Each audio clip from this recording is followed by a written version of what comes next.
Hello everybody, this is Whisper Sister, and this is a rune reading video for Potter Whisper. I'm really sorry that it took me this long to do your reading, and I hope that it'll be able to offer you something useful to whatever your current situation is. I've definitely fallen behind on my requests for rune readings, and I still fully intend to do all of the requests that I've gotten and continue to get, but I've just had a lot on my mind and on my plate, I guess, and so I haven't really been in the right mind frame to be doing these, and I was also sick for a few weeks, so that's why I haven't done this yet, but hopefully it will give you something useful, and I'm just going to do a general reading. I'm not really going to relate it specifically to your situation because I don't remember if you asked me to keep it confidential or not, so I'm just going to try and, just see what runes come up and see if they give you anything that will be relevant for you. I hope so. So,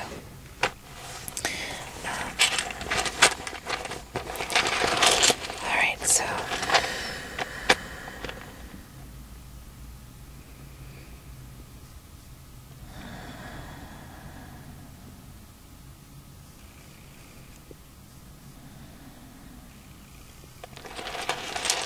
okay, so this first rune will be your overview of your situation.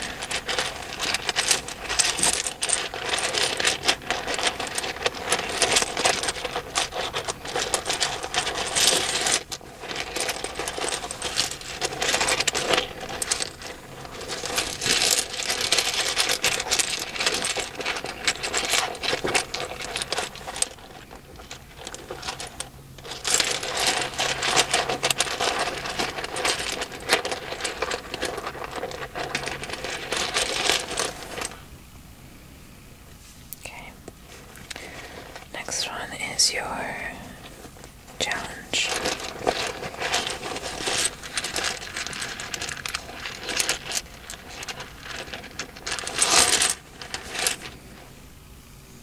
Okay. And the next one, the last one, is your action called for.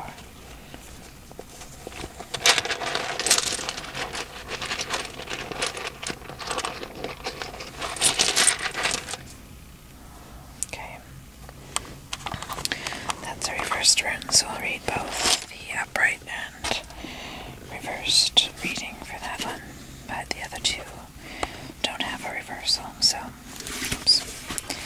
Okay, so your first one, your overview, is Gabo, which is the rune of partnership.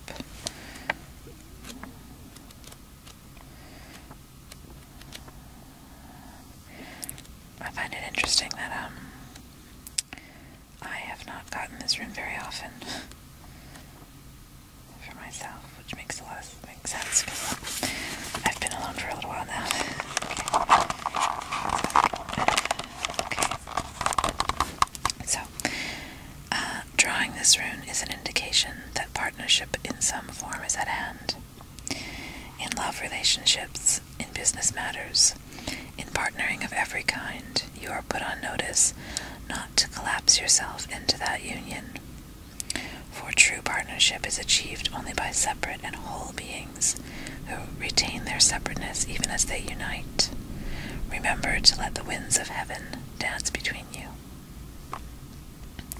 At the same time, there is another aspect of partnership that you are being called to consider, for the path of partnership can lead you to the realization of a still greater union with the higher self, union with the divine.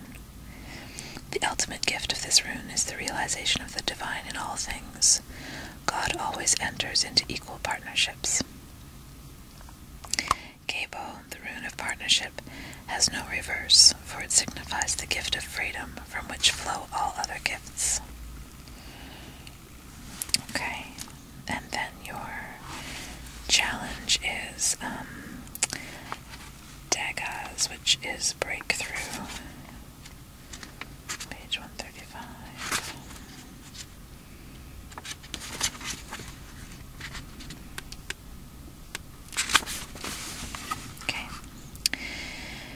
Here is the final rune belonging to the cycle of initiation.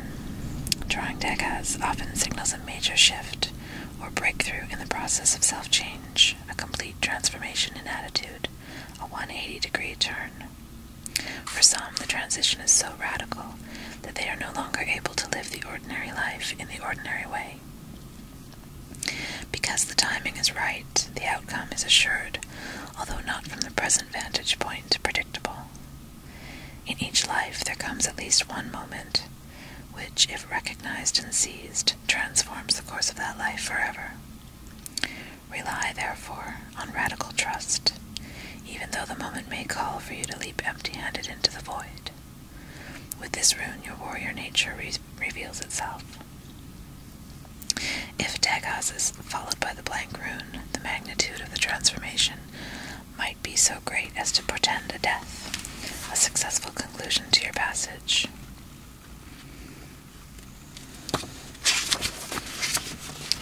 A major period of achievement and prosperity is often introduced by this rune.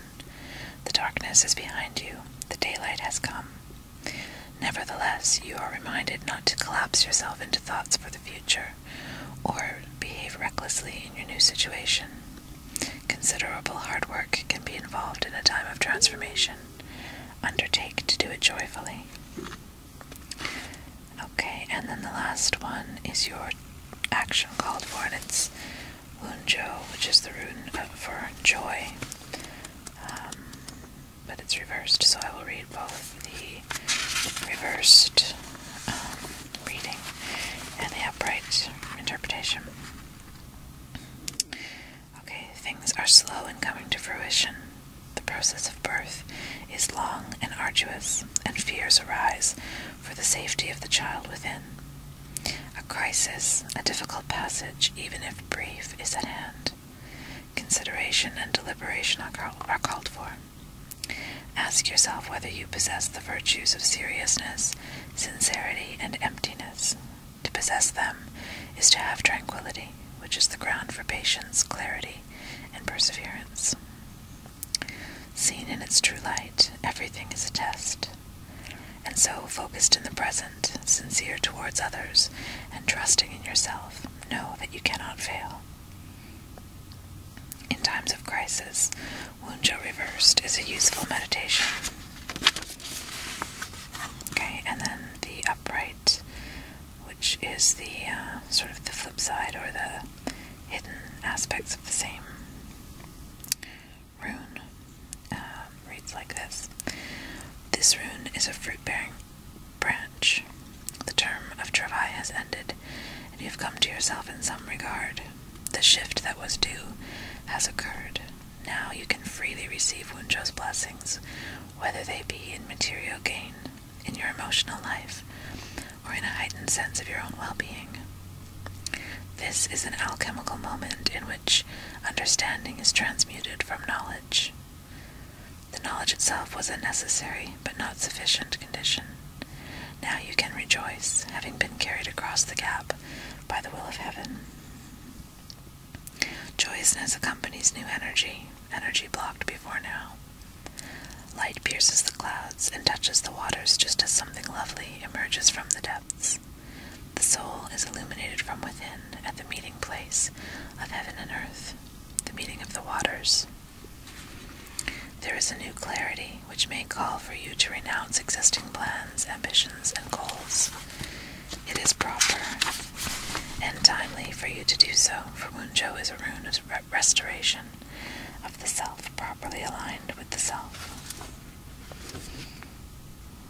Okay, so if I had to sort of summarize or make a guess as to what these are all kind of saying together, and given what you sort of told me in your message, it sounds like you've been going through a lot of really difficult struggles for a while now, and this to me sounds like a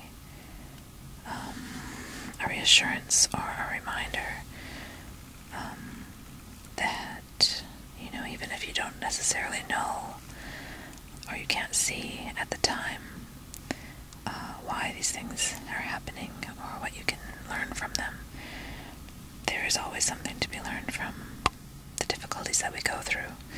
And I guess a subtle caution that I hear in this reading is that if things do start to turn around for you, or as they do, because I'm sure they will, as they start to turn around for you, and you know, the difficulties start to recede behind you, or new blessings or improvements come into your life. I mean, enjoy them, of course, but well, maybe this is more my own advice, really. Just speaking from experience, I guess. But this, just what came to mind reading these descriptions. When we go through difficult times, that can often be the thing that will, it often gives us motivation to pay attention to our lives and ourselves. And like for me, I know that when I'm struggling, that's when I tend to be most open to recognize the things that I do to make my life more difficult. You know, behavioral patterns that I fall into, or things that I struggle with that I can look back over my life and see that I've struggled with repeatedly. Those things often have the brightest light shone on them when I'm struggling the most. Because for me, and this is just my own belief, but I don't really believe that life throws things at you for no reason, which is definitely not to say that people, you know, deserve to suffer. It's not about punishment at all. But sometimes there's things that we do that we aren't really aware of that cause difficulties for us, and it's only through experiencing the unpleasant consequences of those things that we can really have a chance to become aware of them.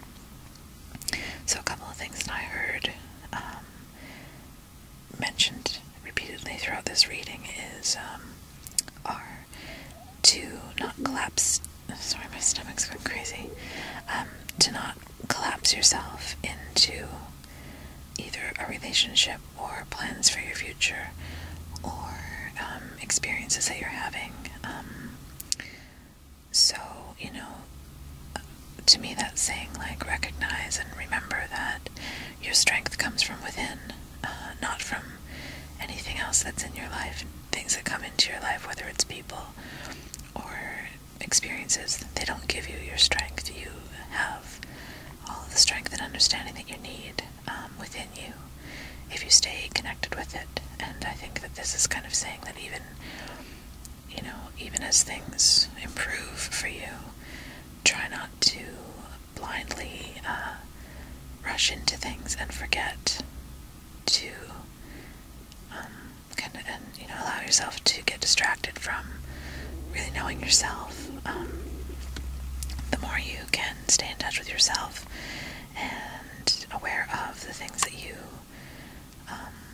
are doing to impact your life, then as good things come, you can hang on to them and you won't have to, you know, repeat the same lessons. So that's just something that kind of popped into my mind. I know for me, a lot of the times, I can throw myself, you know, headlong into a new experience and kind of think that, okay, now I can stop working, I can stop paying attention, and it normally doesn't take long before I find myself struggling again when I do that. So I don't know, I could be totally off base, but that's just what came to my mind. But I'm going to wrap this up so that I can stay under 15 minutes.